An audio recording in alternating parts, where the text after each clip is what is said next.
Perfect. Not going to get fired. Great. Okay. Well, we've got this is a really nice size group. We can have plenty of discussion. When I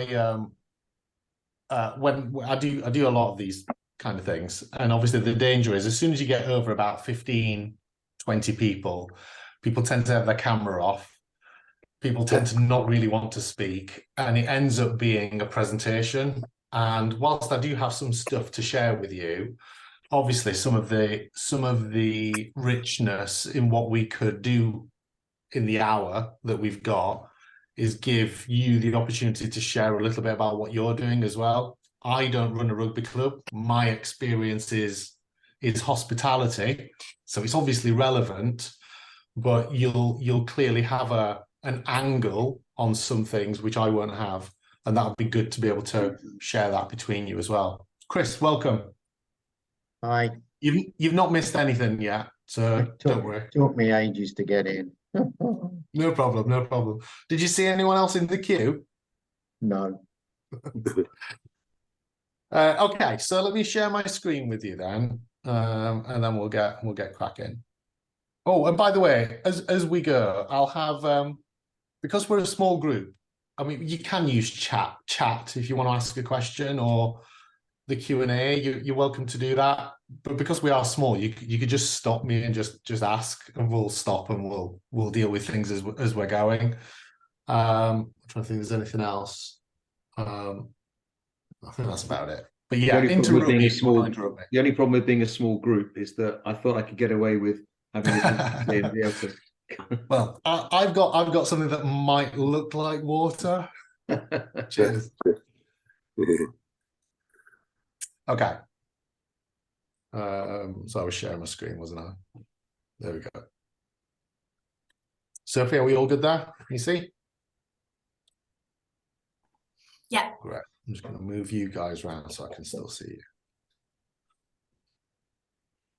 you. Okay, so my background is on trade. So my background is working in bars, clubs, and restaurants, working to a pretty high level, entering competitions, sommelier, cocktail competitions for a good long while. The thing through it all that I absolutely loved was training, teaching the teams.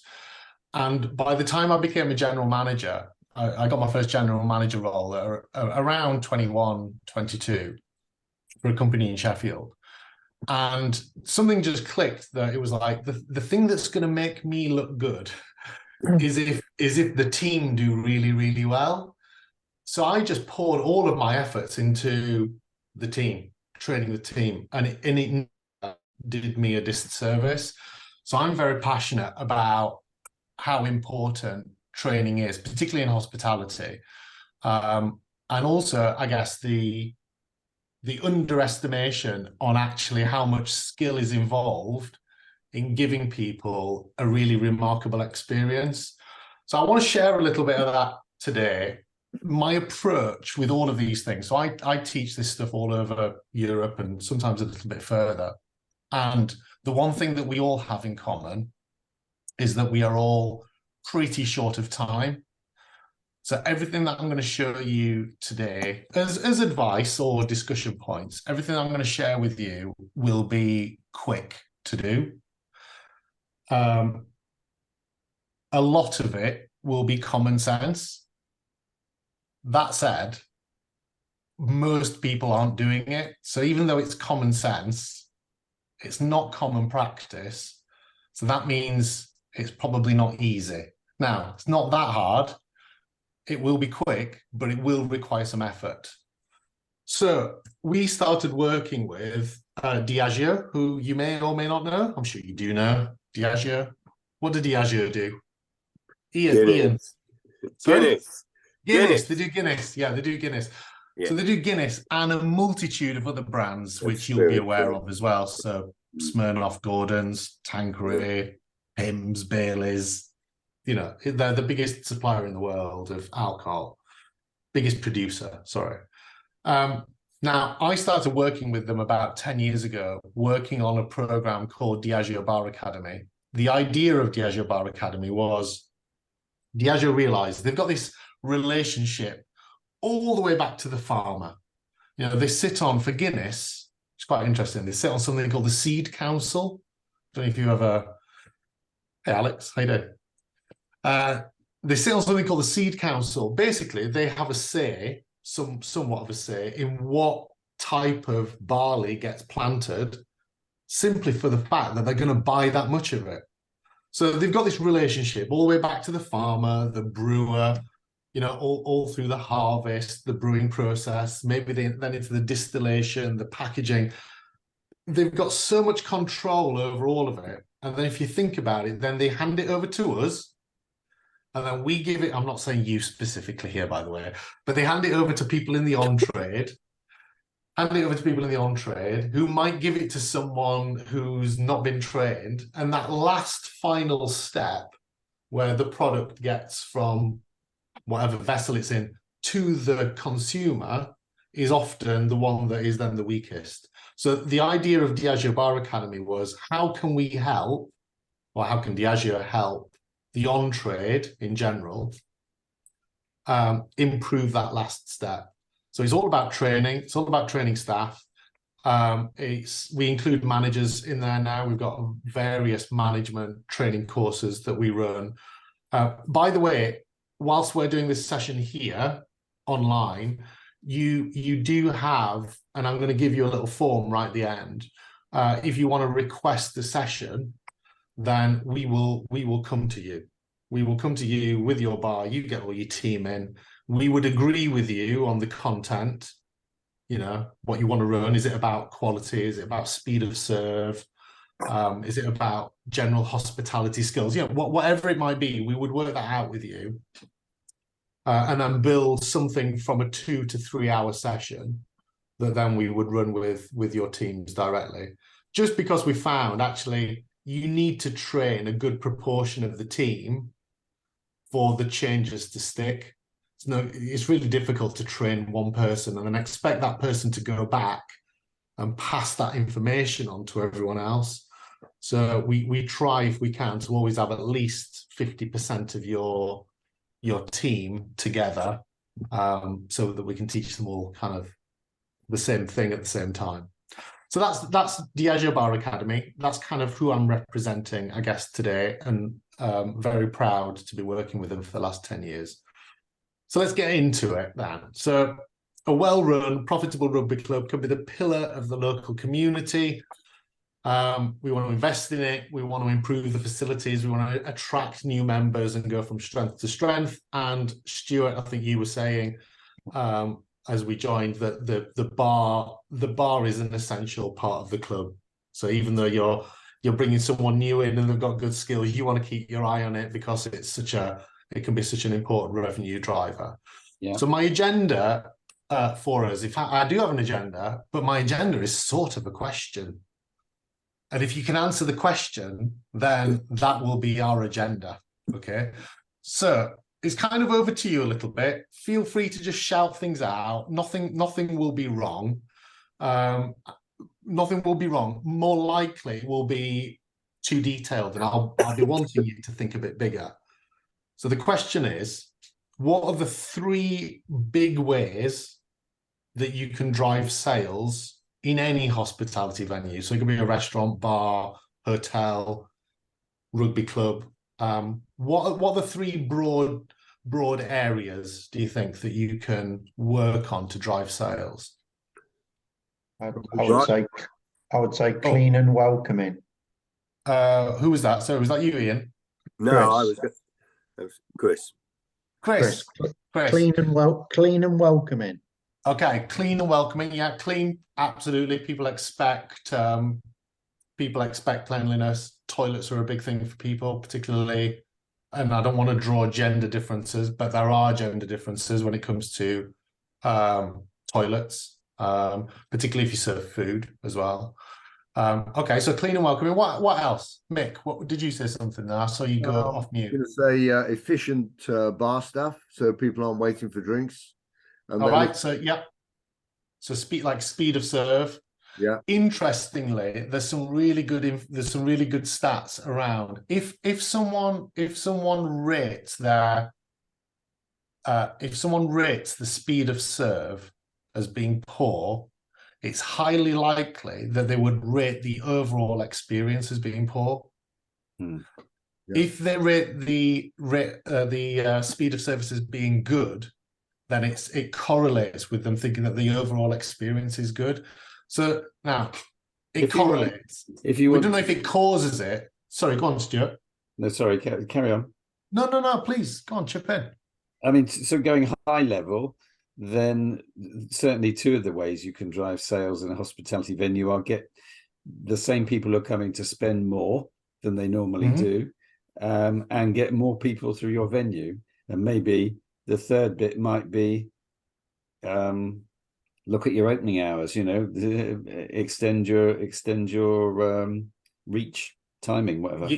You've nailed it there. Thank you. So actually, broadly, and this could be, if you wanted to build a really simple hospitality strategy, this is probably as simple as it gets. How do you get more people through the door? How do you get them to spend more? And how do you get them to return? The more people is almost like your marketing plan. The spending more is like a sales plan. And the more often, how do you get them to return is a bit like a comms plan, a communication plan. Those three things together it's actually marketing, sales, communications. That's a really strong plan. But to make it simple, how do you get more people in? How do you get them to spend more? And how do you get them to do it more often? And that's kind of how I'm going to base what we're doing. And with each one of these, I'll have a really clear kind of tactic, which you may or may not already do, but a real clear tactic that you could, if you don't already do it, is probably a good place to start. Cool. Okay. So I didn't know how many people we would have on this call. And I didn't know if I'd have to like G you up and get you talking. I don't think that's going to be a problem whatsoever. But I'm still going to do my little quiz with you. It's a Guinness quiz. So fingers on buzzers. Question one. Maybe you just shout Matt as like your buzzer sound. Question one. Okay, here you go. How many seconds does it take to pour a perfect pint of Guinness? 30. No. 180. Yeah, about 2 minutes I'd go. Oh, yeah. Who said 2 minutes? I did, yeah, Ian. Ian, Yeah. I'm going to give you that. It's 119 seconds. Do Yeah. you know what? It's made up. It was all for the adverts. Because actually your throughput is going to change depending on your length of line. What was quite clever though is when they did the series of videos, which was all about He Who Waits, the one with the horses, and they did a whole series of them, tick follows, tock follows, tick, all of those. Every single advert was 119.5 seconds long, which is quite clever. So anyway, I'll go with 119 as the official, but it does depend a little bit. But when you go to Ireland, it's sitting on the bar for a minute, isn't it? While they let it rest. So yeah. They because they know they do the volume, they can pre-plan for it, can't they? Yeah, absolutely. Gas. What would the gas be that you use? Nitrogen. Nitrogen, yes. The 70-30, I think it is, isn't it? Here, it is a little bit different in Ireland actually, but 70-30 here, I believe. And then the number one factor Guinness drinkers consider when they're choosing where to drink.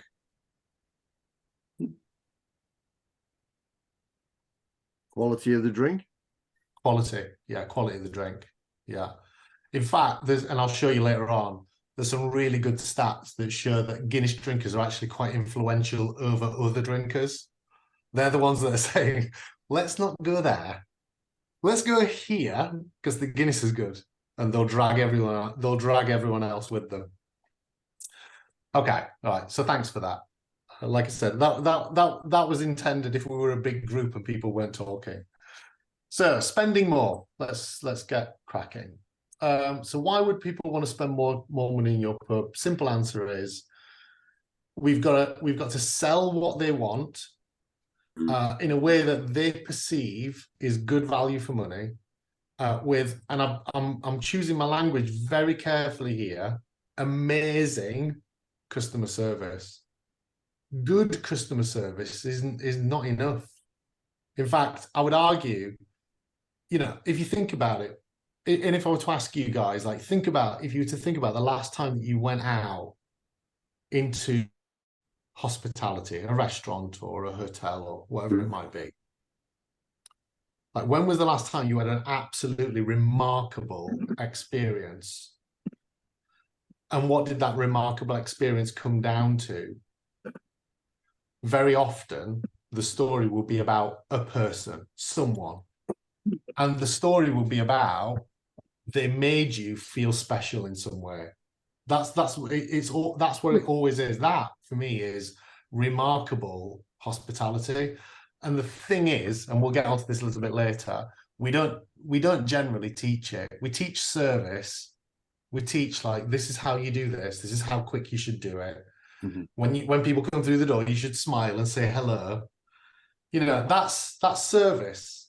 But for me, that's good service is like the minimum. If you want your service to attract people back, then actually it has to be amazing. It has to be remarkable. But you can teach it. I'm going to come on to that as well. And hopefully I get the gist that you're all people. So you might do this instinctively already, but it's almost like, how do we get it out of you and then into the rest of the people that need to deliver it as well. Ian, were you just about to ask a question? Well, I fully endorse everything you're saying, but the rugby club has peaks of requirements, and at the end of the day, the people in there, a lot of them are just there because it's the rugby club. They come to watch their team. They played a game of rugby, and all they really want is a pint in their hand or whatever drink it is as quickly as possible. And so, yes, you've got to be very friendly and you've got to be nice to these people, but actually they want their beer as quickly as they can get it. And so I'm not saying you don't have the friendliness, but it's the speed that they want. They don't really want them, hello, did you have a good game or whatever. And I'm not saying that's all the time, but for the 1 hour, hour and a half, 2 hours after the game, where there's a lot of people there, you're not able to be quite as you would be in the pub or in the restaurant. Yeah, no, I totally agree with you.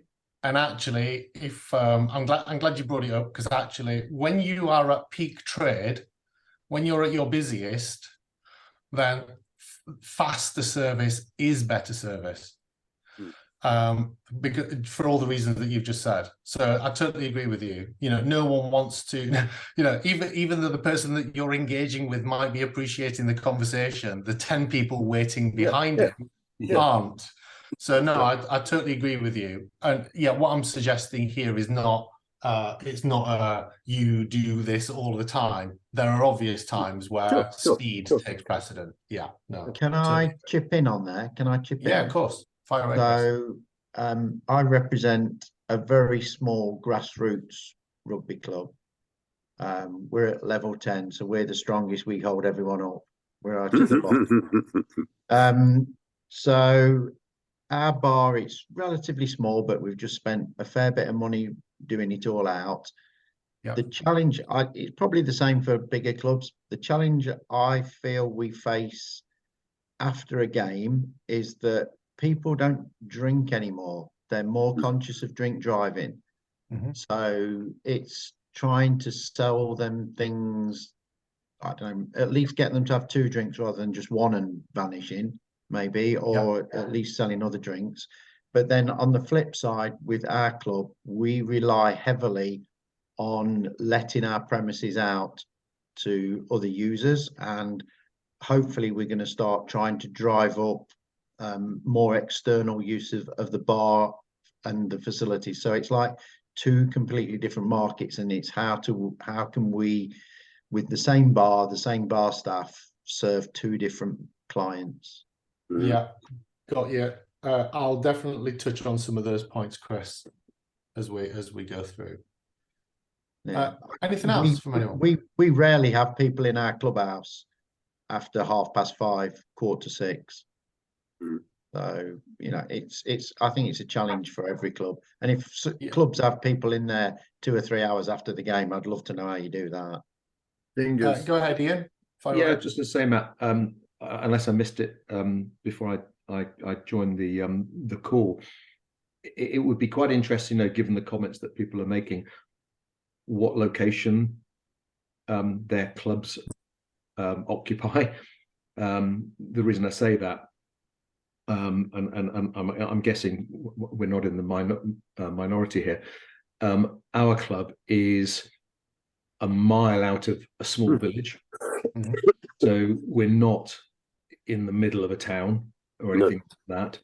And back to sort of maybe some of the stuff Chris was saying, and it became very evident this weekend, don't know whether the other guys will agree with this, with kickoffs going to 2 o'clock, the bar was done by, well, Chris said 5:30. The bar was done by 6, pretty much.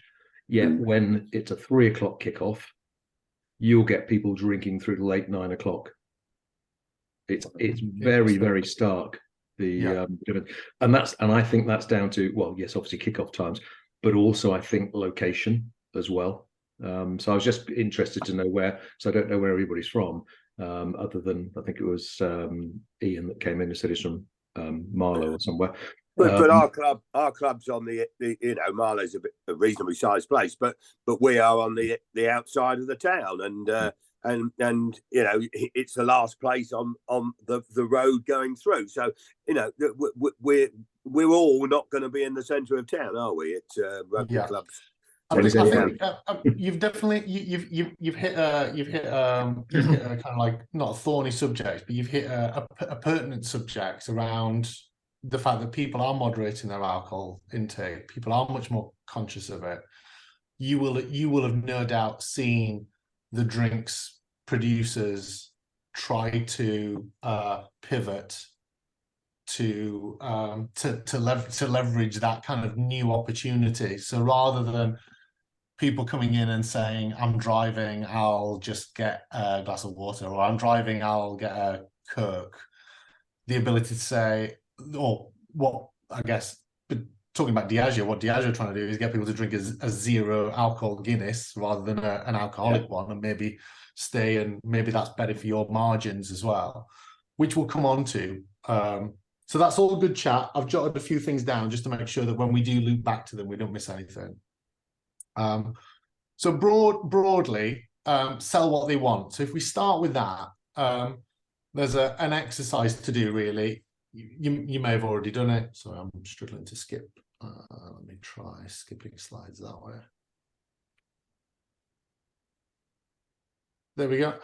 So five things to consider when you're thinking about what you stock on the bar. So would you all have a sales mix? Would you produce a sales mix? Just give me a nod if you have a look at a sales mix. So yeah, so you see a sales mix. So you'd get, your kind of percentage split against, I don't know, as detailed as you can go, I guess, softs, spirits, draft products, etc. Now, obviously, there are some products that do drive higher margin than others. So I think understanding that mix and understanding where you want to focus on that mix, because there might be opportunity there. Now, I'm not picking this product out for any other reason. It's just one that everyone understands. I go for a pint at my local pub, and my wife will often have a gin and tonic. My drink costs less than a £5, and her drink costs 10 quid. Which is, in terms of just raw spend, it's like, well, clearly there's an opportunity around spirits, because it can drive real spend per head growth. But doing spirits and doing spirits well, to be able to charge £10 is something that I'll come on to. So I guess what I'm saying there is, look at your sales mix. Is there an opportunity to grow? Is something underperforming? And I don't know, Alex, whether it's something whether you would have the data, but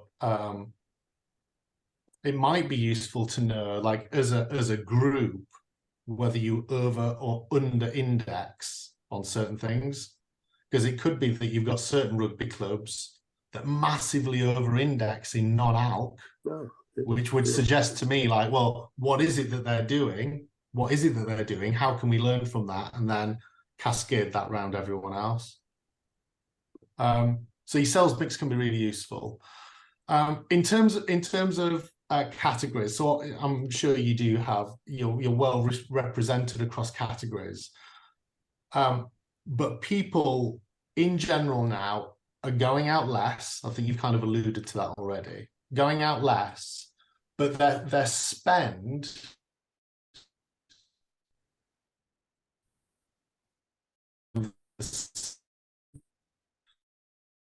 they're doing, their spend per head is higher. So it suggests that they're willing, basically, they want every other a good time, and they're willing to trade up. So having a ladder, having a really clear ladder. So I'm just sticking with gin because it's easy.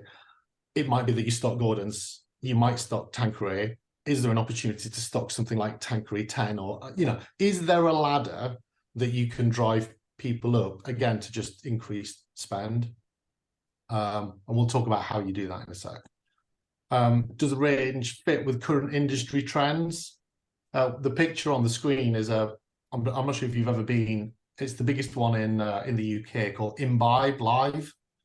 So it's essentially a trends and products event. I tend to go every year. It's normally at the beginning of July.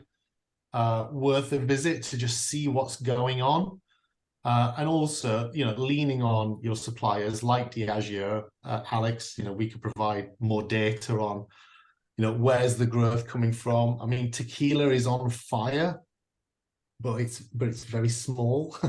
So it's growing by 90% a year, but from a very small base. So it's happening in pockets, but it's certainly not everywhere yet. Gin is starting to tail off. Flavored vodka, it seems to be picking up the slack.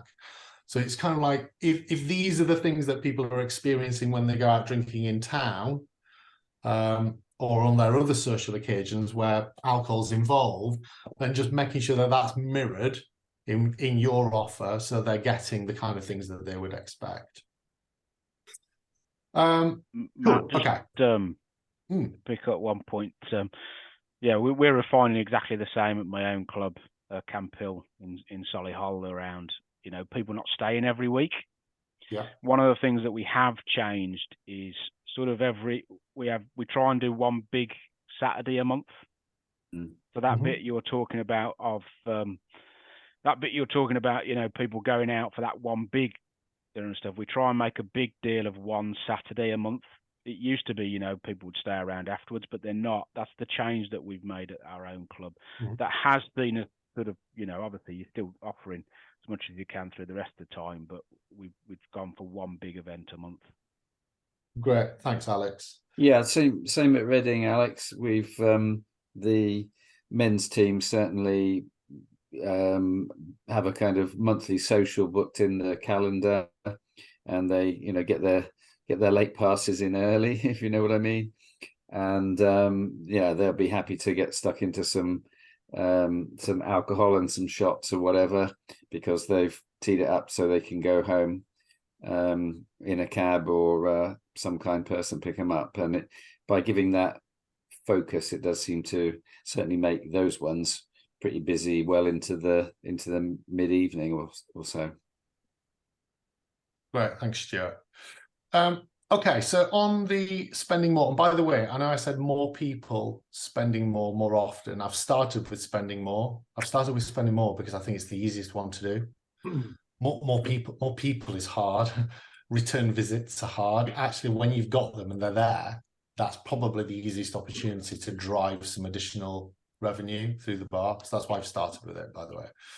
So there's a couple of key stats here that I think are really interesting. So 1 in 3 people are undecided on what they're going to drink. Now, that might be different if you take rugby clubs as a subset of all alcohol drinkers, possibly. But if you look at the trade, if you look at the whole of the UK where people drink alcohol, a third are undecided. Now you'll know who these people are, because on a busy Saturday night, they probably piss you off. They're the ones that get to the bar and you're sweating and everyone else is sweating and you're working really hard, and you say, "What can I get for you?"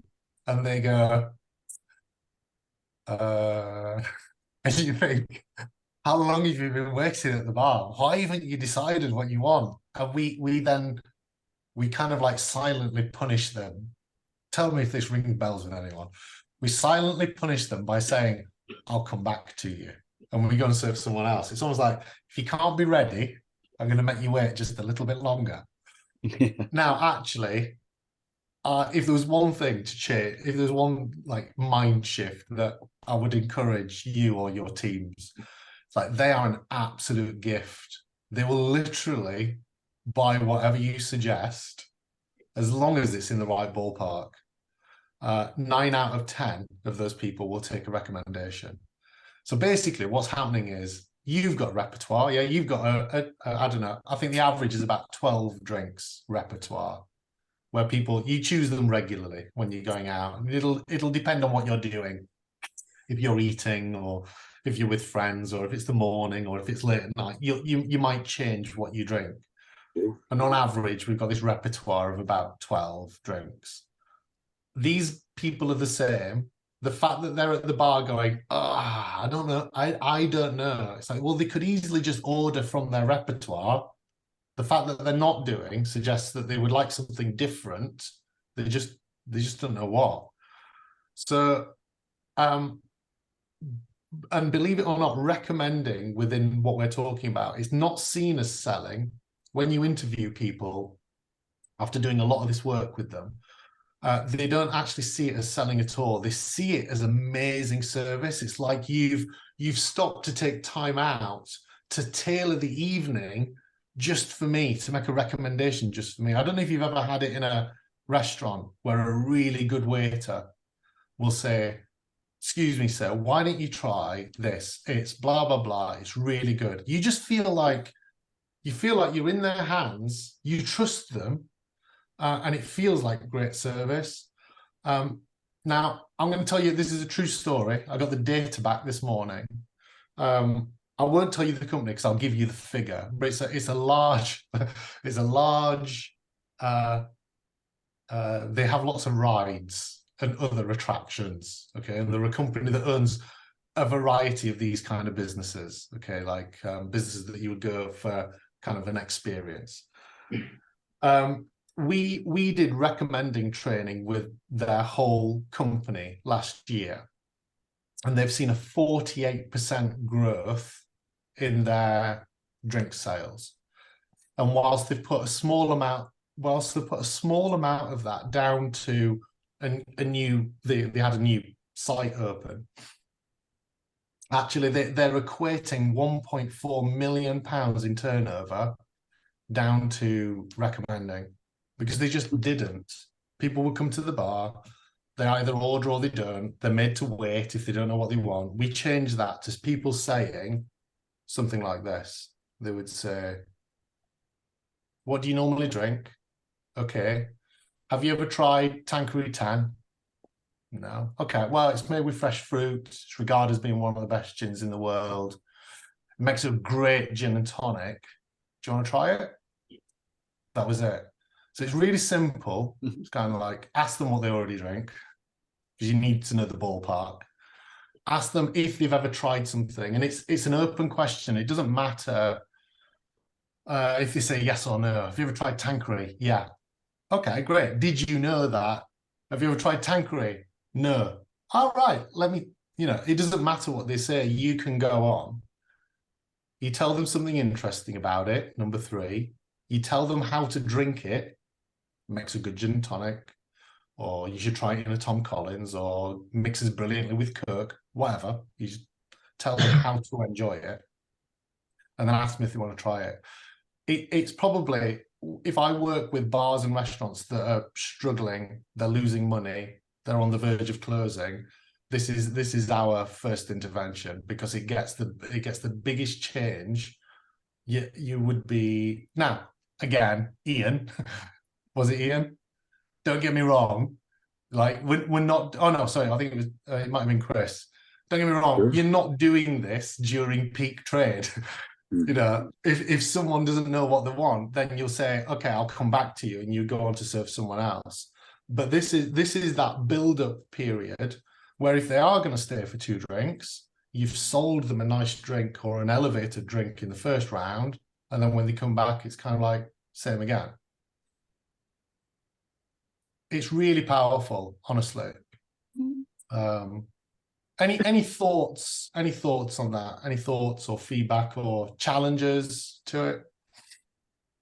I think what we do at our bar is our bar staff are sort of given the suggestion to do that, but because we have a mix of let's say our contract ales and our foreigners, so Guinness and Carling are our foreigners and the rest of them are Heineken, we tend to, if they come to the bar and they go and start that business, it's oh, have you tried the Heineken Silver? Yeah. And that's how we do. But we get our guys to say, okay, when you suggest what we get money for. Yeah, absolutely. Yeah. I mean, whatever it might be. I mean, a recommendation could also be a recommendation during peak time is probably a drink that's very quick to make. Yeah. You know, actually, you know, and I know that we're not talking about cocktails now, but if I got a bunch of people in front of me all with a cocktail menu in their hand, I'm not waiting for them to order a mojito or an old fashioned. I'm going to say, hey, put that menu down. Let me recommend you something. And I'm going to recommend them something that's really bloody quick to make. And they'll still feel like it's great service and that they're being looked after, and everyone else behind them is going to thank me for it because they're not waiting 5 minutes for me to make the complicated drink that they could have ordered. So there's like that power that bartenders and you have. It's really like I know I'm bigging this up quite a lot, but it's a bit like, it's like a Jedi mind trick. Like you suggest things and people just kind of go, okay, yeah, I'll give it a go. They're very open to trying things. Mick, I'm sure you've seen that when you've been pointing them towards the Heineken. People are generally kind of open to try it. Yeah, very much so. Yeah. I think the whole thing comes down to, if you know that there's a good brew, for instance. It might be Brixton, for instance, and they're bitter drinkers. You go, have a go at that. That's a nice refreshing drink, you know, especially summertime when, you know, they're not looking for a stout or a you know, let's say a bitter or, you know, a standard drink, but looking for something a little bit sharper. I don't want to talk about I don't want to get sidetracked onto other products because I don't know what your stocking policies are, but I'll tell you a little story which I just think was interesting. I went to the Marston's conference. I'm sure you know who Marston's are. They own lots of pubs around the country. And they were talking about how they just never expected to be charging over £6 for, I think it was neck oil, Beavertown neck oil. They said, you know, if our analysts were predicting when we would tip over £6, it was like 5-6 years away. And they're saying we're here now and we're doing the volume. And I think the glassware is part of it for neck oil specifically. So it's like people are willing to spend. It's just the product has to be right. It has to be served in the right way. It has to have that cachet. And I think neck oil's probably got that at the moment and commands the price for it as well. That's one thing which I think they've done in France for decades really well is if you have an Orangina, it comes in an Orangina glass. If you have a Perrier, it comes in a Perrier glass. If it's a Leffe blonde or something, it comes in a nice tulip glass and all that. So I find it really, really quite unsettling when you get you know, a bitter, a standard sort of cask ale served in a lager glass with a big lager thing on it. It just seems, what? I don't know if you've ever seen, there's an Instagram account called Shit London Guinness. Oh, right. The guy's got millions of followers now, and basically he goes around London just taking pictures of really bad pints of Guinness. And Guinness are actually working with him now. He's now got like a sister site, I think, called Great Pints or something like that, which they say, you know, whilst you're pointing out all the crap Guinness, can you also point out who's doing it really well? Yeah. And a lot of that is Guinness in lager glasses, Guinness with a massive head on it. And you've segued me really nicely, actually, Stuart, into serve. So I'll talk about Guinness in a sec, but I want to stop on spirits just for a bit, just because they are so profitable. This could apply to products as well. We could be talking about soft drinks, but like serving things perfectly. And if you were to, like, hand on heart say, you know, for your guests, for your players and your families and everyone that's coming in, like, where do they expect quality to be? Generally, I would say no one's going to say they're okay with a bad drink. No one's going to say it needs to be. They're probably going to be good to very good, but there's no reason why it can't be outstanding. It takes just a bit more effort. Just a bit more effort, maybe a little bit of spend on glassware, because glassware is a massive marker of what people are willing to pay, which I want to. So value for money isn't the same as cheap. Quality of serve directly correlates to value for money. Therefore, guests are willing to pay more and pay higher prices if the serves are better. I've pulled out a couple of ranges of glassware just to show you, because I think you might find it interesting. So these pictures and the glassware that they use, these are from, so the one on the top left, the one with the kind of like little dimpled ones. Can you see those okay? Yeah. They're really nice glass. They're really nice glasses. They're heavy bottomed. They're thick. They look really, really beautiful. They're the glasses that Nicholson's use. So Nicholson, I mean, it's owned by Mitchells and Butler, but they're boozers. They're high street pubs. They're the glasses that they use now because they know actually they can charge more if they make drinks really well and they serve them in really glassware. Now, I know this is always a tough pill to swallow, because it's encouraging you to spend more on the infrastructure, which I know is always really difficult. The one on the right, the one that looks like it's kind of got cut glass, that's Green King. So that's a Green King. It's not a Green King, a posh Green King. It's Green King locals. So it's their entry-level brand, if you like, into the market. But their glassware, again, is they get it. And I think most people, we talked about like how things are changing, and I think most of your customers are going to, they go out and they're going to see this in places that are charging a comparable amount maybe to you, possibly a little bit more.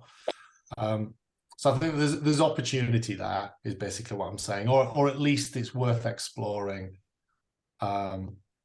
Worth exploring at the same time as exploring your margin and the price that you charge. Can you improve the quality?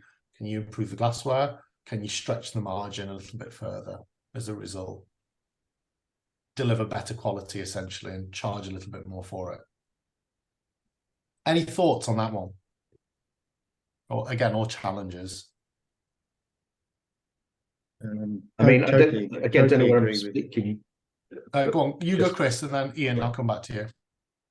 Totally agree on the glassware. We have improved it considerably with what we got. I mean, I'll probably ask some questions right at the end, but we're changing suppliers in 3 weeks' time. So we need to get completely new glassware. But yeah, I think it certainly makes it stand out when you're serving. It's If you just on size of glass, because there's obviously a relationship between the size of the glass, the amount of ice that you use, your preferred measure size, which for me as an operator would always be a large, because I want to sell a large measure, and a bottle of mixer. And all of those things have to work together. And actually what tends to happen is people have undersized glassware. So they'll have something of maybe 10, 12, even 14 ounce. A 14-ounce glass still won't fit a double measure, a full glass of ice, and a mixer. Now, I know people say, well, people don't want all the mixer. Yeah, but people actually do. Yeah, I mean, we've recently just received 12 monkey shoulder glasses. Yeah. And I mean, this is a malt whiskey, but they're really massive tumblers. Yeah. And I couldn't turned up, but yeah, they look really good. The right size, if you are committed to serving spirits and mixers with a full glass of ice, which makes a better drink. I know that there's challenges and people think they're getting ripped off or whatever, but if you want to make great drinks, then you want a full glass of ice because it keeps everything colder longer and it doesn't melt as quickly, and it genuinely makes a better drink over the time that it takes to drink it. And you want to serve a double measure, and you want to fit the whole mixer in, which is probably 200 ml, then your glassware should be 16 ounce.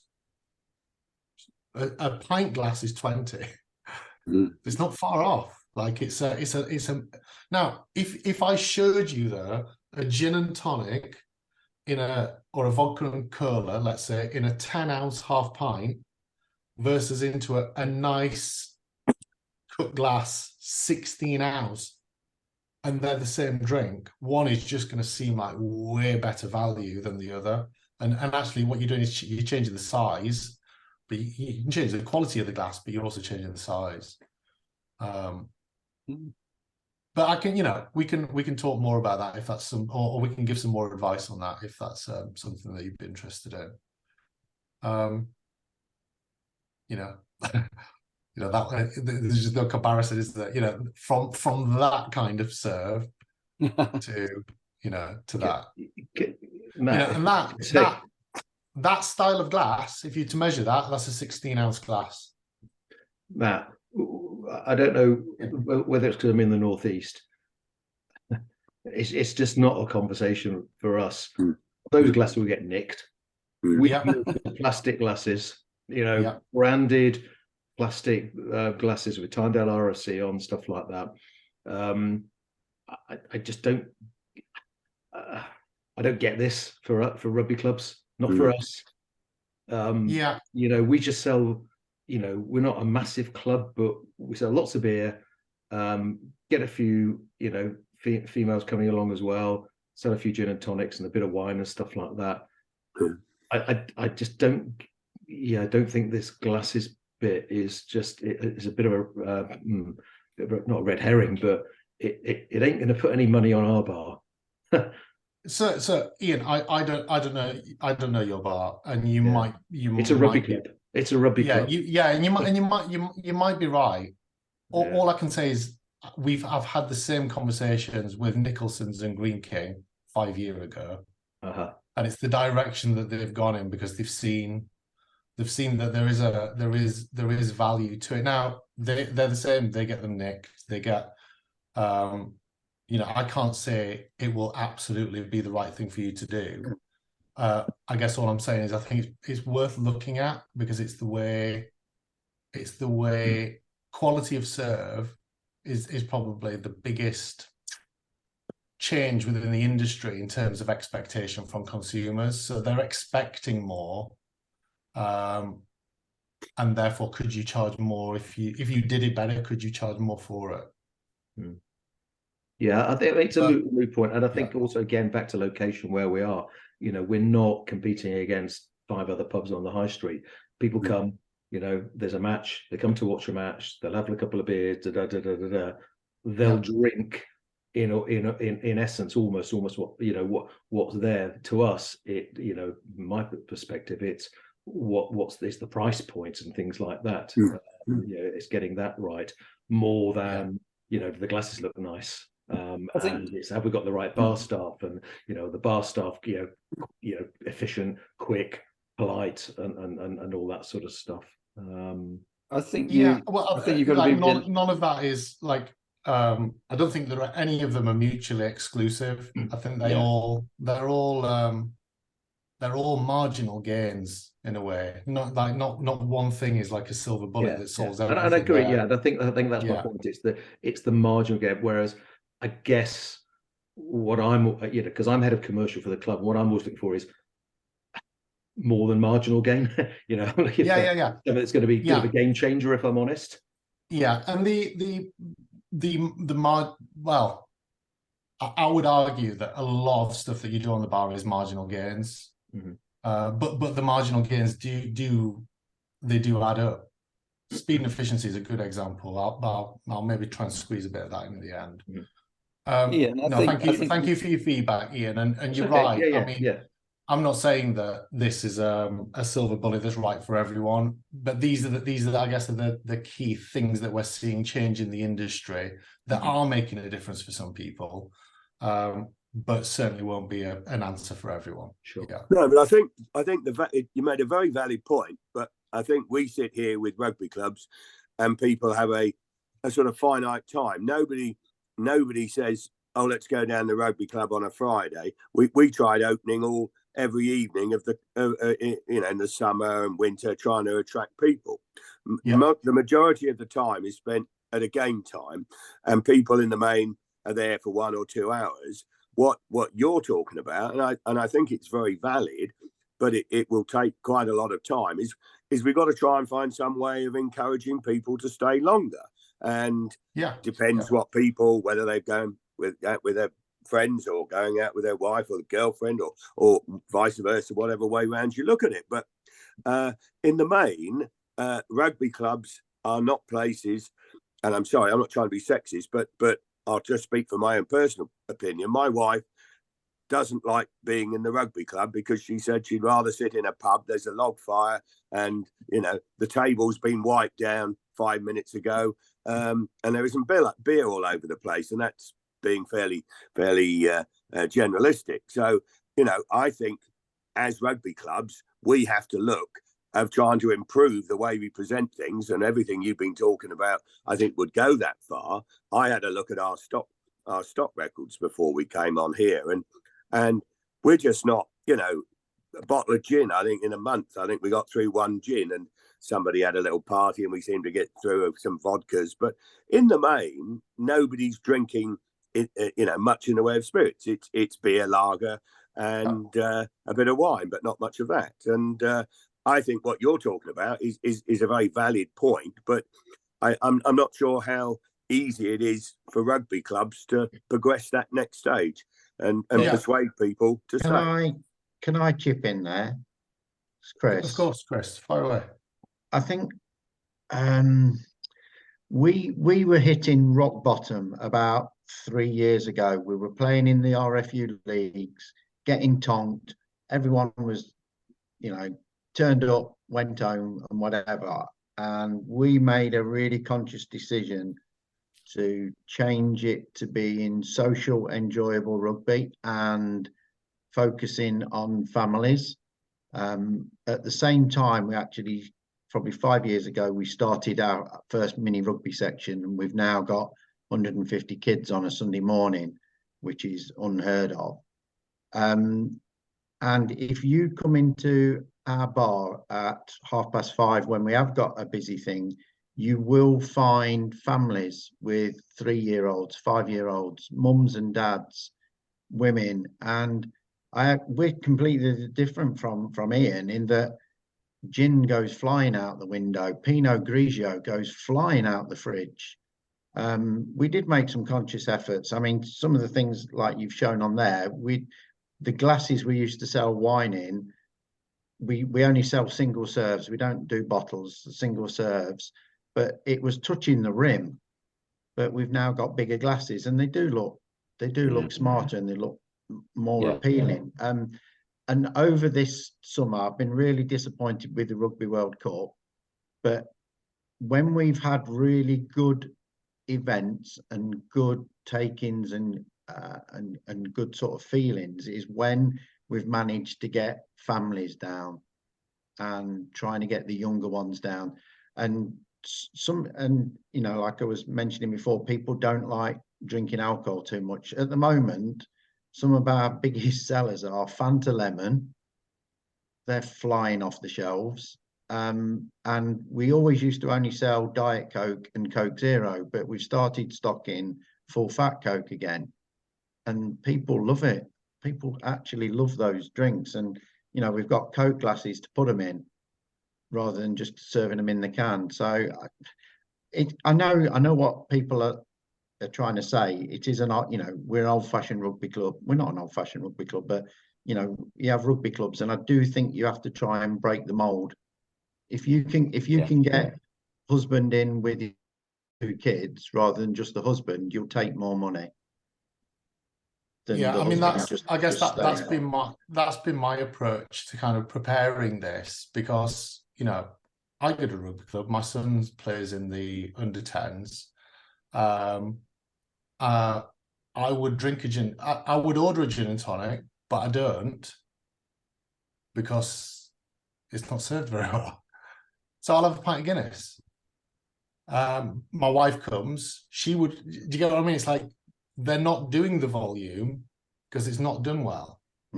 So we don't order it. I order something else. It's like, it's fine. Maybe I stay for one. Maybe my wife would have a second drink if it was served better. So I think we kind of all agree here. Yeah. There's bits everywhere. My middle son used to work in a high street bar in the centre of Nottingham. You know, and the bars were open till 2 and 3 in the morning. And when he goes behind the bar at the rugby club, it's completely different. Every time someone asks for a spirit, do you want a double? You know, he's like trying to boost it up. So yeah, but I can see there's a place for everything. Thanks, guys. It's really good discussion. I'm going to rattle through a couple of slides because they're paying me to be here, the Guinness slides, but I'm sure that you know them. And then I'm gonna scoot on. And I am just conscious of time. I think we planned on finishing at 8:15. So I know that you probably all know what great looking Guinness looks like. It's usually a pretty strong staple on most Guinness bars. It's kind of associated with Guinness to rugby and Guinness kind of go together, and are quite well associated. Within the deck, which we'll share with you, and again, you've probably seen some of this stuff before. There's a bit of a guide on what we call the 7 C's. So if there's any faults, any things to look for, then you've got this here. And obviously as well, I'm sure you already have, but your technician, the people that look after your Guinness, are more than happy to come out and support it and just make sure that it's at the best condition it could be. This is usually an interesting one on fault finding. The one that I tend to find most within the visits that I've done, specifically to rugby clubs, is milk damage. It's where people are taking coffee cups or things that have had some kind of protein in and putting them through the same dishwasher. And if you do that, what happens is you build up this, you'll have seen it when you get a pint of Guinness and it looks like there's like bubbles stuck to the inside of the glass. It's milk damage. It's protein from fat. So it could be, you know, even if you sell a Baileys, I don't know if you ever would, but if you did, if you did, it shouldn't go in the glass wash. It should go through, it should be washed in the sink or washed through the food dishwasher. If you put it into the glass wash, all of your beer glasses are going to be knackered that go through that washer. So it's one that I always point out because it's the easiest one to fix. Just make sure you don't put any milk products through your glass wash. That and that's you'll not really get that. You'll that's not get really that good. bubble beading. That's really good Sorry, to Chris. know, because we have just had a new bean to cup coffee machine fitted, Yeah, and it's going really well. And as a result, we're putting coffee cups in with the glass washers. So Yeah, I'll yeah. stop that. I'll yeah. I stop need to that. wash them somewhere else. Yeah. Yeah. And the thing is, it shows up on Guinness more just because the little bubbles stand out against the black. But it'll be happening on all of your glasses. And then they Matt, need is it also renovating true to that strip it some off. crisp packets stuffed in glasses can cause a problem as well? They sort of score the inside of the glasses. Yeah, yeah. I mean, anything. I mean, even with your coffee cups, Chris, try and get people to avoid using any scourers on the inside, because it's just as soon as you start, and they just become more difficult. It should always be something smooth. You don't want to create like really fine scratches, because then it fills with dirt and it makes them look dirty. So anyway, I thought I'd share that one with you just because I thought it's specifically on the milk damage. It can be quite useful. Okay, more people. Peak business hours. Is the club full on main training and game days? Give us some nods if you agree. How long do players and parents stay? I think we've kind of discussed that as we've been going.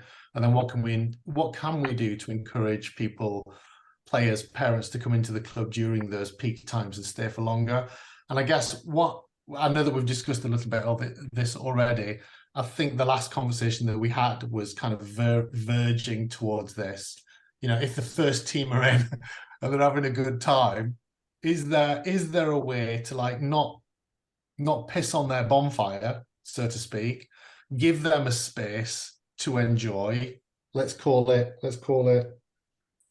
high energy enjoyment. So that there is still a space, like you were alluding to, Chris, where the families can still feel like it's a family environment. Is there some managing that can be done to accommodate both, basically, is what I guess we're kind of suggesting. And I know that's not always possible with space, but sometimes it could be. So tailoring the offer, so thinking about the nature of the event. So what do we do on training days and weeknights versus game days? I mean, when I go and watch my son, I've got no idea whether the bar is even open, to be quite honest. I've never even walked into the clubhouse on training day. I've just gone straight to the field where they train. So, you know, and I would absolutely be the one to at least buy a coffee or something if I'm going to stand around for an hour outside. So it's like, how do they get to me in order to make that sale? Because I'm willing to make it. I just don't know necessarily where I'm supposed to be going to do it. I'll pop in next time I go and see if it's open. I'm assuming that it is. So think about the season, time of year. Do we encourage parents to spend time in the clubhouse while training is on? I guess that's what I'm drawing attention to. I don't feel like I've been encouraged. Are there hot quality drinks available? If you've got kitchen facilities, are there any meals that you could do? I know that that's really difficult. Whilst I wrote this, I was thinking about a really specific example. So my local pub, they know what I do, and they asked me if I could do a little bit of consultancy work for them. So I said, yeah, I'll come down for some free pints. And what I noticed, which is not a game changer in any way, what I noticed is towards closing time, everyone leaves and they all go and buy a pizza or a kebab from the local shops that are outside. So I just said, is there no way that you can do some food for people? So, it's too complicated. So I'm sure it's not. I'm sure if we got our heads together, we could think about it. So anyway, I talked them into doing, for the first weekend, doing 50 hot dogs on a Friday night, 50 hot dogs on a Saturday night. Easy to do, big Bain Marie, warm them all up in water, nice brioche bun. You know, it probably cost them, I don't know, 80p a pound maybe to put out. And the local kebab's 5.50, so they did them at 4.50. And honestly, they just sold them all. It must have been like 5 minutes. 5 minutes all gone. Because you can imagine, you're in the pub, you're having a pint, you're looking at your watch, you're thinking, it's closing time soon.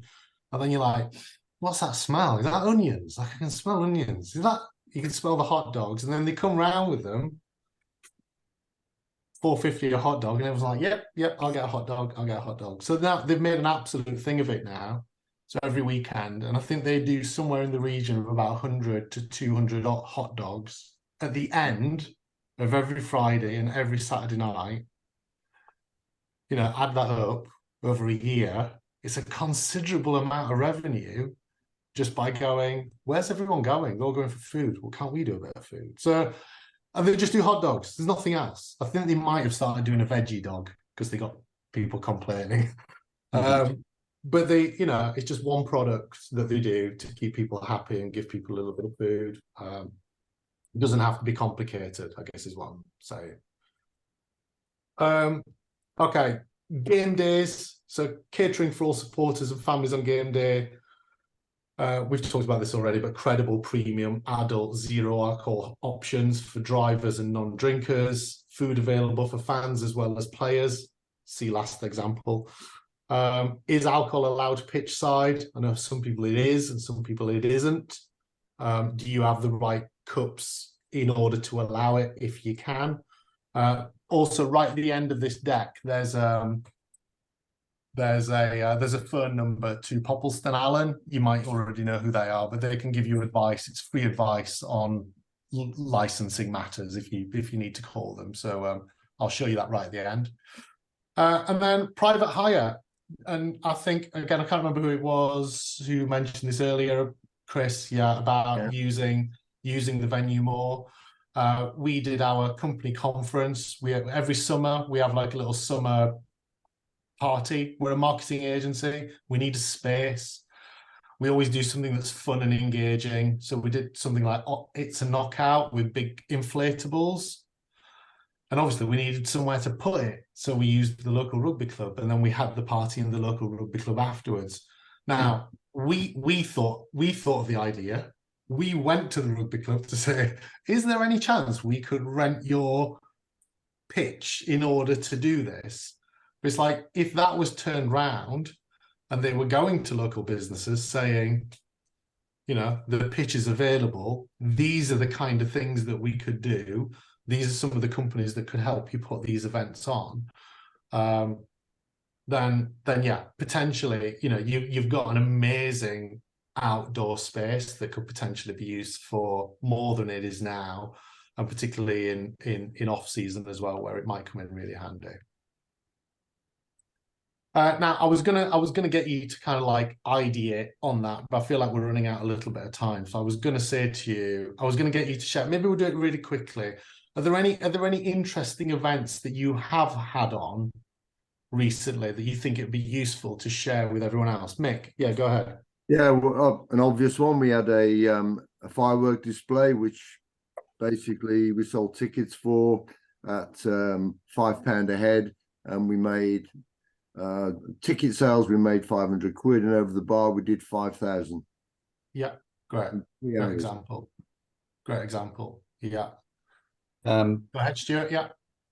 We have for several years been doing what you just described. Really, is like a corporate fun day for a couple of companies that are not far away from us. So it's on-field stuff. Yeah, you know, rounders, softball, bouncy castle, whatever, and then some lunch, and then more events, and then a barbecue at the end of it. And that's good. The other thing that rugby clubs seem to be quite good for is wakes. Which sounds a bit weird, but lots of people have said to us, we've had several hirings for people doing wakes, and they said, right, you've got a nice big car park, it's all on a flat level. We've got people, obviously, many people coming to funerals are older, and you do, you know, hot food, cold food, and a bar service. So, yeah, we're trying to work on that one as well. Yeah, great. Any others? Yeah, go ahead, Ian. Yeah, we focused quite hard on events, both clubhouse and external events. One event we've started doing the last couple of years that's gone down really, really well is an Oktoberfest in the clubhouse, but we then hope to break it out beyond the clubhouse into marquee and stuff like that. The last couple of years, that's probably brought in about sort of 6-7 grand. We also do a youth festival, and which is basically inviting all the local clubs in the county in Northumberland, and a bit further afield as well, and that normally brings in about 10 grand. The biggest revenue earner, single revenue earner we have for the club, and we've been doing it for nearly 20 years, so it's taken time to build up.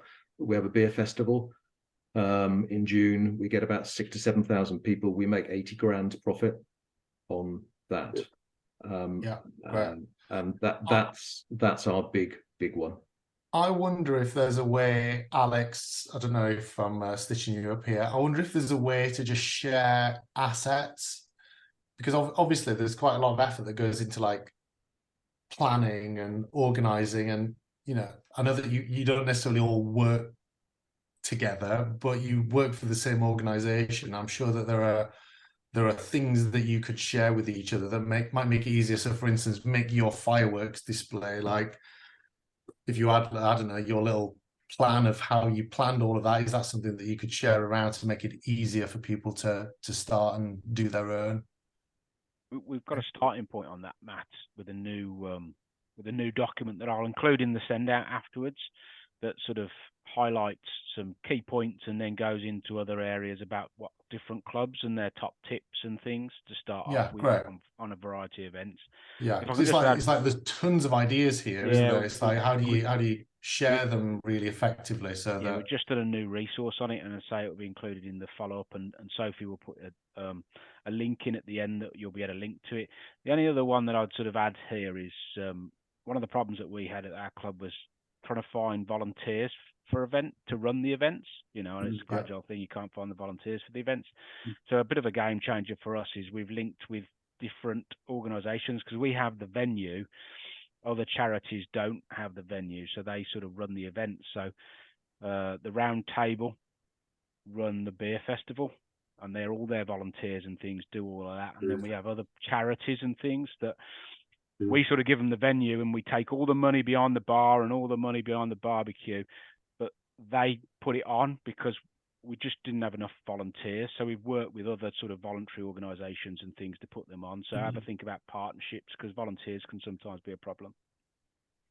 All I would say is, for the beer festival, it takes 160 volunteers to run it over the weekend. Well, do you pay them in beer at all? Yeah, they get some tokens. They get some tokens. Yeah, exactly.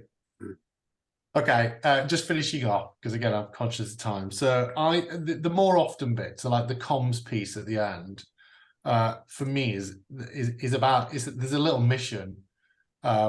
This has always been quite useful for me and the teams that I've worked with, just to kind of cement what you're actually trying to do here. So it's to give everyone who visits a clear reason to return.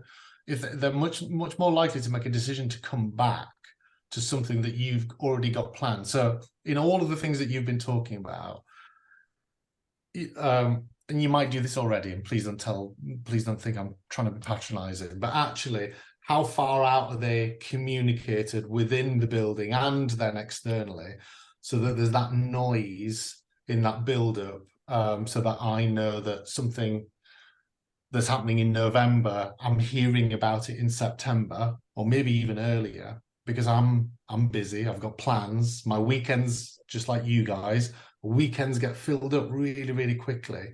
So that almost like calendar of events, the sooner that can be kind of populated into something that can be communicated is really critical. There are other things you can do. This is a bit more tactical, but I used to run a live music venue. And whilst we had the schedule of all of the bands that were playing on the wall, and we had flyers for everything, the most effective way to get people to come back was if we got the bartenders and the waiters, as they're interacting with people, to recommend something similar to recommendation. But if someone was paying their bill and leaving, the waiter was expected to pick maybe an event from next week, an event from the week after, maybe one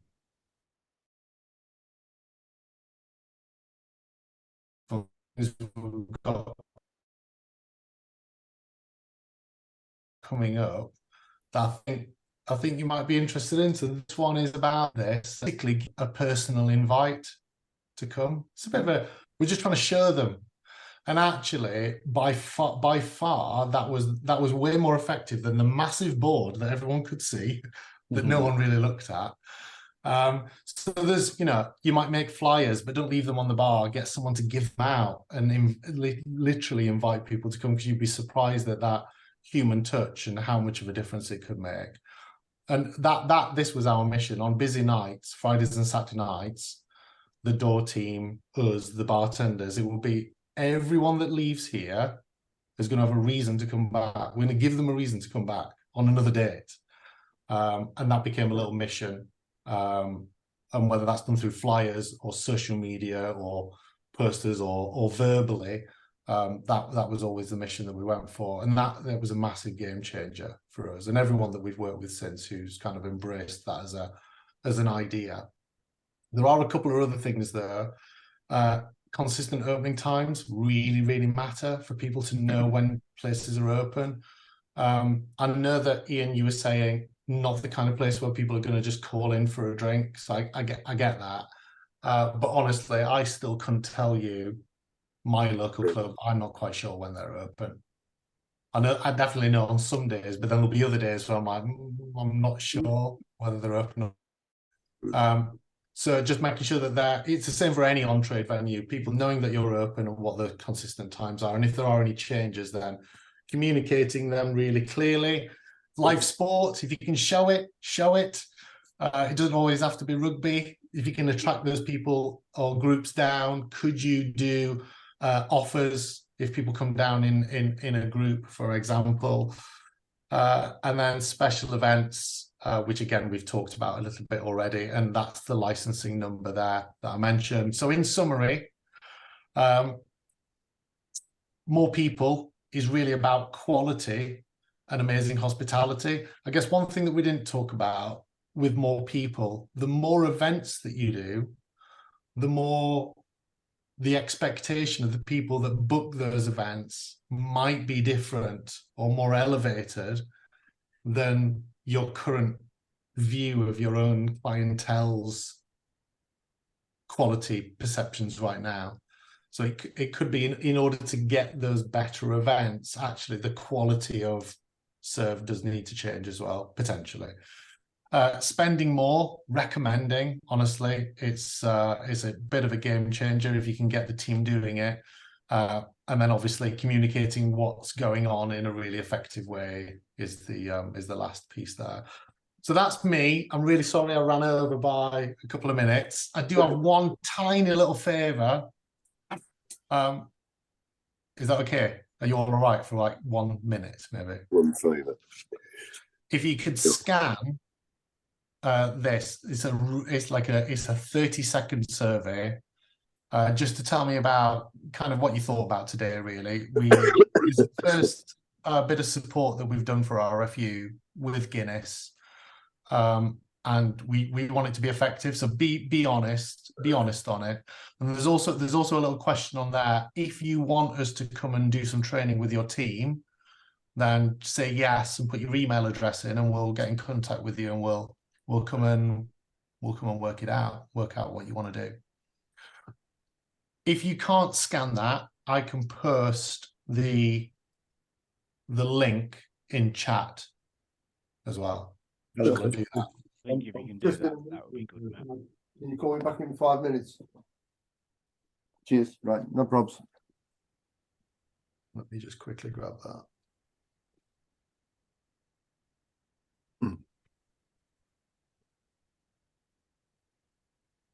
Sorry, I just missed that. I just had a phone call and That's all right. That's all right. So in chat, it should have just popped up with a little one. There's a link. If you just click on it, there's just a little feedback form, and a question. Or scan it. Yeah, that's it. Yeah, okay. Yeah, just do it on your phone. Yeah, that's fine. And then if you want us to come and do a session at your venue, put in your email address, and we'll get in touch with you, and we'll come and do a session with your team. You don't have to stay online to do this. As long as you promise me that you'll fill it in, then I'm happy. I'm happy. It's been a pleasure talking to you. Thanks very much for all your contribution. It makes it a much more interesting session for everyone. And hopefully I'll see you in your own venue, maybe doing some training. You're not going back to the lobby, just as a little reminder. When we finish this call, then that's it. Free and easy. And get another drink. Well, from my point of view, can I just say thank you very much? It's very interesting. And from all of you guys, good luck and enjoy your rugby. Thank you. Thanks, Cheers. mate. Thank you. Yeah. Cheers, guys. Thank See you, you Matt. later. Thanks very Cheers. much, Yeah, everyone. thanks a lot. Thank you. Bye. Cheers. Bye. Thanks, everybody. Bye.